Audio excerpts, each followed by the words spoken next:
കേരളം കാത്തിരിക്കുന്ന മുഖ്യമന്ത്രി ആരാണെന്ന് നാളെ പുറത്തുവിടുമെന്നുള്ള ഏറ്റവും പുതിയൊരു വാർത്തയാണ് ഇപ്പോൾ വന്നിരിക്കുന്നത്. ഇന്ന് കോൺഗ്രസിന്റെ നേതാവായിട്ടുള്ള രാഹുൽ ഗാന്ധിയും മല്ലികാർജുന ഖാർഗെയും സോണിയാഗാന്ധിയും ഒരുമിച്ച് ഒരു മീറ്റിംഗിൽ ഒത്തുകൂടുന്നുണ്ട്. ആ ഒരു മീറ്റിംഗിന് ശേഷം ഇവർ പൂർണ്ണമായിട്ട് തീരുമാനിക്കും ആരായിരിക്കും കേരള സംസ്ഥാനത്തിന്റെ മുഖ്യമന്ത്രി എന്ന്. നാളെ നമുക്ക് ഈ ഒരു തീരുമാനത്തിന്റെ വിധി അറിയാനായിട്ട് സാധിക്കും.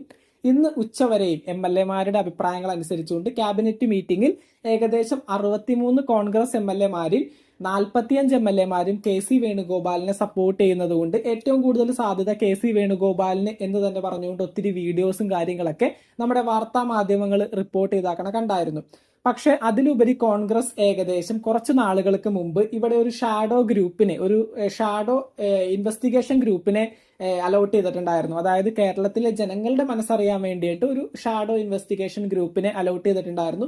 ആ ഒരു ഗ്രൂപ്പ് ഇന്ന് വൈകുന്നേരത്തിനുള്ളിൽ ഈ പറയുന്ന അവരുടെ ആ ഒരു ഇൻവെസ്റ്റിഗേഷൻ റിപ്പോർട്ടും കാര്യങ്ങളൊക്കെ സബ്മിറ്റ് ചെയ്തിട്ടുണ്ട് എന്നുള്ള രീതിയിലും ഒരു വാർത്ത കേട്ടായിരുന്നു. ആ ഒരു വാർത്തയുടെ ഭാഗമായിട്ട് കേരളത്തിലെ 100% ജനങ്ങളിൽ 82% ജനങ്ങളും VD സതീശൻ മുഖ്യമന്ത്രി ആകണം എന്നുള്ളൊരു തീരുമാനത്തിലേക്കാണ് വന്നിരിക്കുന്നത്.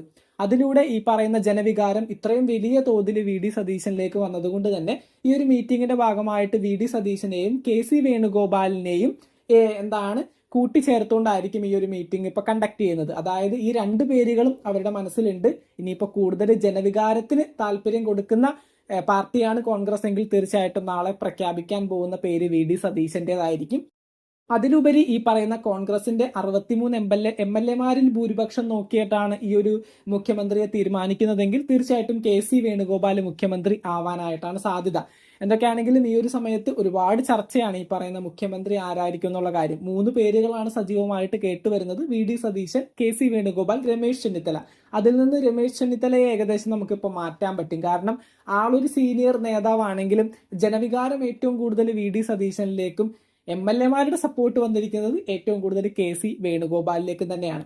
പിന്നെ KC വേണുഗോപാൽ മുഖ്യമന്ത്രി ആവുകയാണെങ്കിൽ ഏകദേശം 6 മാസത്തിനുള്ളിൽ ഇവിടെ ഒരു ബൈ ഇലക്ഷൻ കണ്ടക്ട് ചെയ്തിട്ട് ഒരു മണ്ഡലത്തിലെ MLA ആയിട്ട് KC വേണുഗോപാൽ വിജയിച്ചാൽ മാത്രമായിരിക്കും മുഖ്യമന്ത്രി ആയിട്ട് 6 മാസത്തിലധികം ഇരിക്കാനായിട്ട് സാധിക്കുള്ളൂ. അതുപോലെ തന്നെ ആലപ്പുഴയിൽ പുതിയൊരു MPയും കൂടി കണ്ടെത്തേണ്ടതുണ്ട്. അപ്പൊ അത്തരത്തിൽ കുറെ പ്രൊസീജിയേഴ്സ് ഈ പറയുന്ന KC വേണുഗോപാൽ മുഖ്യമന്ത്രി ആയിക്കഴിഞ്ഞാൽ ഉള്ളതുകൊണ്ട് തന്നെ VD സതീശനിലേക്ക് സാധ്യത കൂടുന്നു എന്നുള്ള രീതിയിലും വാർത്ത കേൾക്കുന്നുണ്ട്.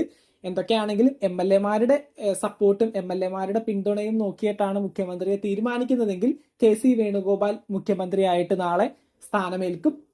അല്ല എങ്കിൽ ഈ പറയുന്ന ഇൻവെസ്റ്റിഗേഷൻ റിപ്പോർട്ട്സിന്റെ പ്രകാരം ഈ പറയുന്ന ജനവികാരമാണ് കോൺഗ്രസ് പാർട്ടി ഏറ്റവും മികച്ച രീതിയിൽ നോക്കുന്നതെങ്കിൽ VD സതീശൻ നാളെ മുഖ്യമന്ത്രിയായിട്ട് സ്ഥാനമേൽക്കും എന്നുള്ളൊരു വാർത്ത തന്നെയാണ് ഇപ്പൊ കേൾക്കാനായിട്ട് സാധിക്കുന്നത്. നാളെ തന്നെ മുഖ്യമന്ത്രിയെ പ്രഖ്യാപിക്കും. അപ്പോൾ നാളെ നമുക്ക് അറിയാനായിട്ട് സാധിക്കും ഇത്രയും നാൾ കേരളം കാത്തിരുന്ന ആ ഒരു മുഖ്യമന്ത്രി ആരാണെന്നുള്ള കാര്യം. അപ്പൊ തീർച്ചയായിട്ടും നിങ്ങളുടെ അഭിപ്രായങ്ങൾ താഴെ കമന്റ് ബോക്സിൽ രേഖപ്പെടുത്തുക. നമുക്ക് മറ്റൊരു വീഡിയോ ആയിട്ട് കാണാം. താങ്ക്